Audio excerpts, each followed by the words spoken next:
So I'm Forrest Weaver. I'm the Colorado Vitality Manager, and I've been working with Vitality for about 7 months.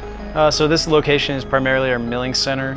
It's also a research and design facility for Crown and Bridge, and then we just started recently printing dentures. This is also going to be the main hub of our zirconia disc manufacturing. My responsibilities primarily reside around oversight, logistics, and a little bit of production as well. Getting everything oriented properly and getting the lab situated so the workflow is optimized and the logistics are smooth.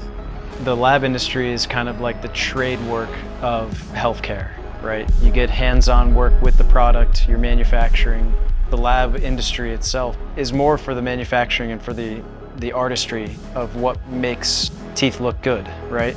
You know, some people wake up in the morning and they can't even go throughout their day-to-day because they're embarrassed by the way that they smile or by the way that their teeth look. And to be able to restore that for our patients is the #1 priority. That's why I love what I do. Visit vitalitydentalarts.com.